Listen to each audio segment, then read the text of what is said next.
Great to see everybody and to be with you. This is Nancy McCready, and this is Move On Mondays. I am redefining discipleship in local churches all over the world, and I would love to do it wherever you are. And so this is Move On Mondays. I'm coming in just a little bit early. Hey, Aaron. I'm coming in just a little bit early. Hey, Zeta. Because I am getting ready to head out for a 3-hour drive from the south of Poland into the center of Poland for a very, very fabulous Pastors Cross encounter. There are about 20 folks that are headed that way, and we are getting ready to be together. Hey, Lisa. And so, hey, Sophia. And so I am Star Vega. Oh, wow, Star Vega. Good to see you.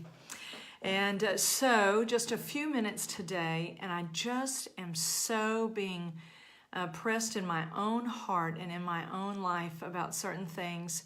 And as I move forward with God, you know, moving forward with Him is because we're really in hot pursuit of Him.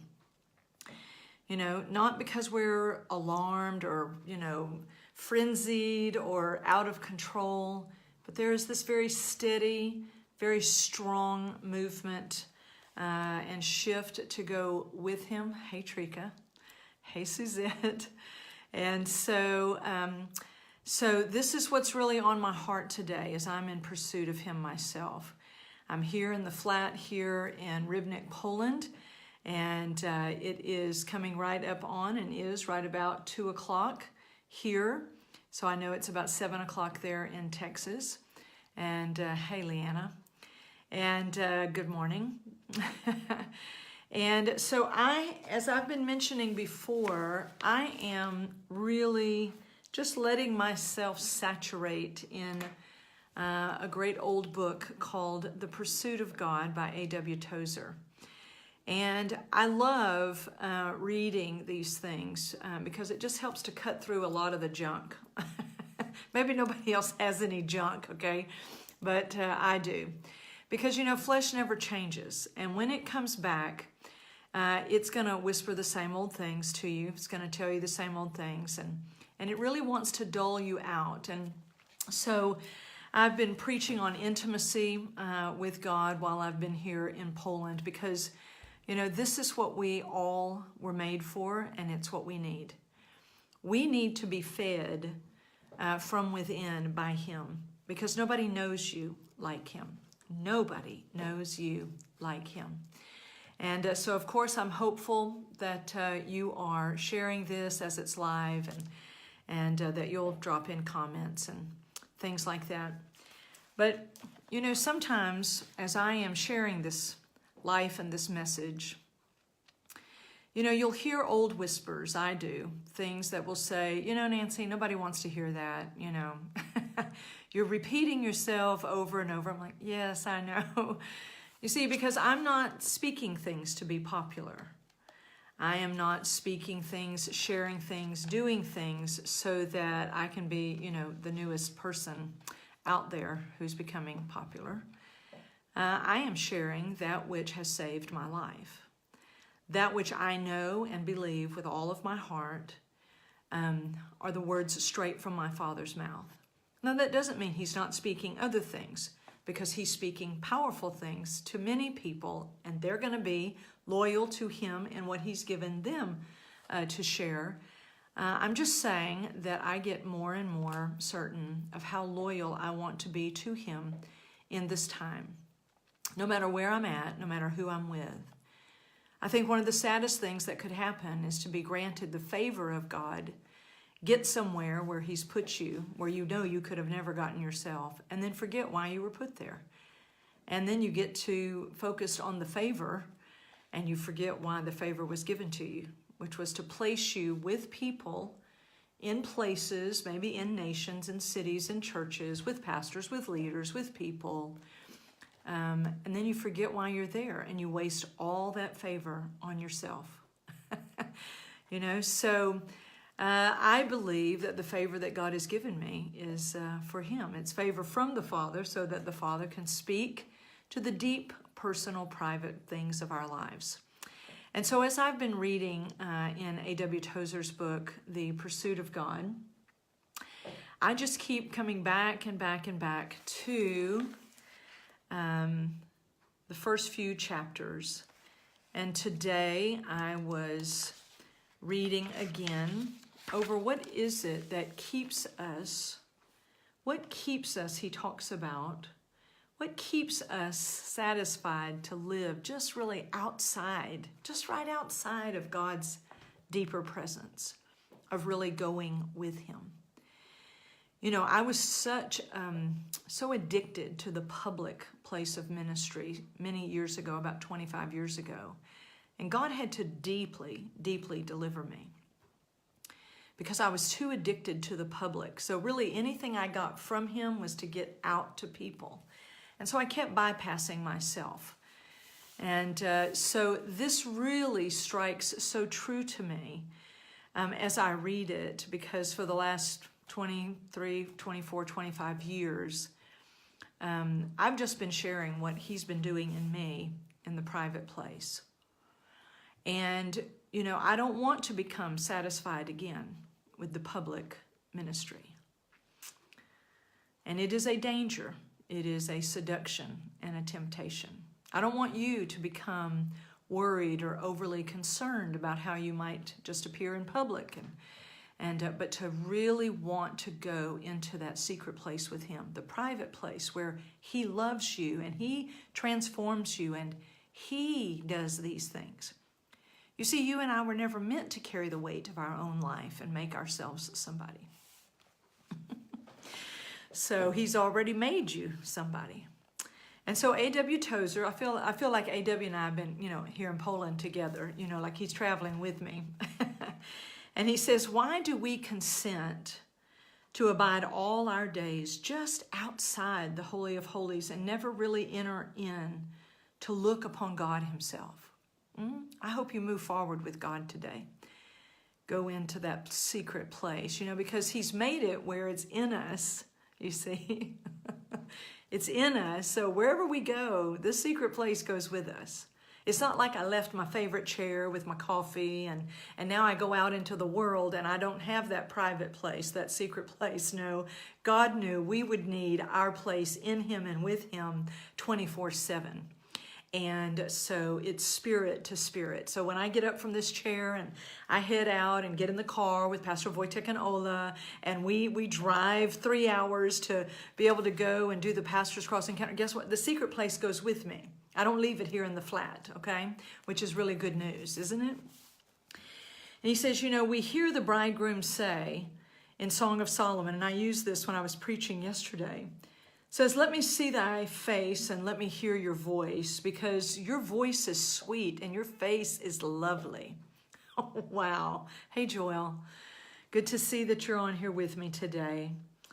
He says we sense that the call is for us, but yet we fail to draw near. We get busy, don't we?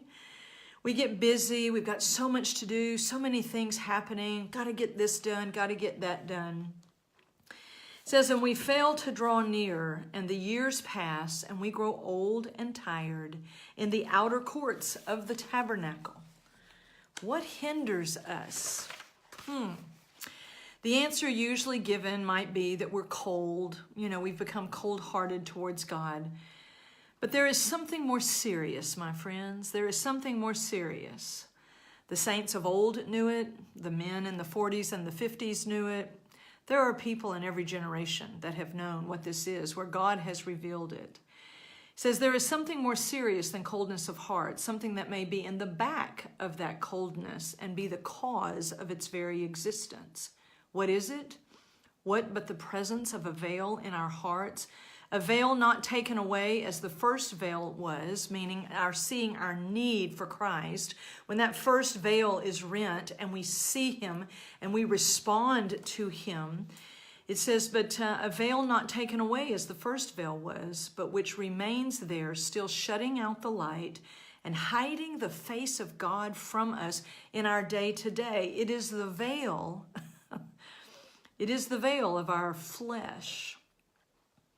Living on. Now listen to this, so powerful. It is the veil of our flesh living on within us, unjudged within us, uncrucified and unrepudiated. It is the close woven veil of the self-life, which we have never truly acknowledged, of which we have been secretly ashamed, and of which for these reasons we have never brought to the judgment of the cross. Oh my. The veil is not a beautiful thing, and it is not a thing about which we commonly care to talk. But see, it's what I have been given to talk about. Not because I want to harp on flesh and talk about flesh, but because we've got to see the problem before we'll embrace the solution, so that we can get on with living in Him and with Him in deep intimacy rather than religious respectability. Goodness. So he says, I am addressing the thirsting souls who are determined to follow God. And I know they will not turn back, because the way leads temporarily through the blackened hills. I love this. Over this time that I've been here in Poland, the Lord has been sharpening me, and He's told me, Nancy, do not shrink back from saying what it takes to go forward. Don't do it. Be loyal to me, Nancy. If there are blackened hills, tell them there are blackened hills. If there's pain, tell them that there's pain. Tell them, but this is the pain of deliverance. This is the pain that He is permitted to direct that finally works the true work of deliverance and salvation, and with it comes no regret. Boy, I'm telling you, he says the urge of God within them. You see, if there's any pursuit to be done, my friends, it's because God pursued us first. And then He put within us His own life that won't be satisfied with anything else. Won't be satisfied with public ministry and with looking good and all of that. It longs for Him. And those who are being made so deeply hungry for Him, they can't be discouraged. I'm going to tell you, the new man cannot ultimately be discouraged. Flesh can be, and the self can be. But when the cross begins to cut through that veil of flesh, I tell you that God has a joy set before you that is Him. I promise you Him. So A.W. Tozer goes on to say, he says, the urge of God within them will assure their continuing pursuit. They will face the facts, however unpleasant, and endure the cross for the joy set before them. He says, so I am bold to name the threads out of which this inner veil is woven. It is woven of the fine threads of the self-life, the hyphenated sins of the human spirit. They are not something we do, they are something we are, and therein lies both their subtlety and their power. To be specific, the self-sins, okay, of the self-life, not the new man, okay, but to be specific, the self-sins or self-righteousness, self-pity, self-confidence, self-sufficiency, self-admiration, self-love, and a host of others like them. Wow, they dwell too deep within us and are too much a part of the old and the familiar to come to our attention until the light of God is focused upon them. This, my friends, is what the Holy Spirit is doing in you. He's delivering you from self so that the real you can move on with Him. Oh my. There's so much more here that I would love to be able to say. Wow. Wow. I just want to say to you that self is the opaque veil that hides the face of God from us. And it can never be removed only in spiritual theology. It can only be removed in spiritual experience, never just by mere instruction. This is why, as I get ready to have to close for today, this is why I want you to understand, until you go after Him and you're willing to go with Him, even into the unknown, even into the things that scare your flesh and all of that, and finally you just say, God, I'm going with you. I'm going with you, whatever that may look like, whatever that may be. You see, until we come into what I preached on yesterday, experiential communion, experiential oneness with Him, and we say, God, I'm going with you. My whole heart and my whole being will trust you. My whole self will come after you. You see, then He can make Himself known to you because you're letting Him, by the power of the cross, working deep within you to deal with self. Wow. All pursuit began with Him. It'll all end with Him. It's all about Him. So this is a very brief, it may feel like kind of a somber move on Monday, but it's not. There's great joy breaking out. Great and deep settledness breaking forth. It's very powerful, very awesome. But I just want you to know that as I pursue Him and stay with Him, that He speaks things to me that no human can. He reassures me. And he causes my deep connection with Him and abiding to actually occur experientially. And I so long for that for you. I posted something earlier from A.W. Tozer that said, what a sad thing in this time that we live. We let our teachers do all our seeking for us, and we sit as spectators. Well, I don't want to be that kind of teacher. You know, I just want to make you hungry. So you'll be like, Nancy's getting on my nerves. I need to go seeking for myself. You know, I want you to be provoked, whether I'm preaching, teaching, provoked to get into that place with Him for yourself. That after a while, it's like, just so many words. I must know you myself. And because this is why He's pursued you. This is why He made you, is for Himself. So I pray that you'll move on with Him and that nothing else will be able to satisfy. It's okay if you don't understand everything.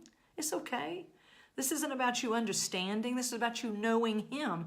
You know Him, He'll make all things understandable as you go. So move on with Him today. Pursue Him today. Yes, hey, LaDonna. Oh man, I'm so glad to know you're on the other side of the screen. But pursue Him, my friends. Be in hot pursuit of the one who pursued you first. If there's any hunger in you for Him, it's because of Him. He did all of that. I do ask that you would pray that as I go to serve the pastors that are coming together here in Poland, such powerful men and women of God, because they're called of Him, and that He loves them. And I have the honor of being with them and being there. So for the next 48 hours or so, we'll be together. And then Thursday I travel to Krakow, and Friday morning I'll catch the plane home and be home Friday evening in Sealy, Texas. And I'm ready for new doors to open. I'll be back here in Poland in March and April. Things are already opening up, and we're locking those things in. And soon we'll have the dates for the Cross Encounter in the spring at Christian City. But don't forget that you're welcomed and invited to come to the Cross Encounter that I'll be hosting and leading at Christian City Fellowship, October 25th through the 27th. I have Sundays that are open for preaching. I have things on my calendar that are open, but I know that God has got literal connections that are coming, and that's what I'm waiting for. I'm waiting for those God-ordained connections, and because each of us is to fulfill the assignment He's given us, yes? So go with Him, pursue, and do not remain satisfied to be just outside the court, just outside the Holy of Holies, because you and He together, this is the place of holiness. This is the place of life. He'll feed you there. He'll do things there that nothing else will suffice. And then you're fit to go out in public. And then we're fit to move on with Him, okay? So I love you all. This is Nancy McCready. I'm redefining discipleship in local churches, working with pastors and leaders and organizations to see the very people of God built from the inside, and that they would know Him, because there really are big things for us to get to. All right? I love you all. Thank you to all the partners of Nancy McCready Ministries. You can go on nancymccready.com. You can email me at nancy@nancymccready.com. There are many ways to connect. But think about these words. Be provoked today into a deeper place with Him. And let's get going. Okay? I love you all. See you soon. Bye.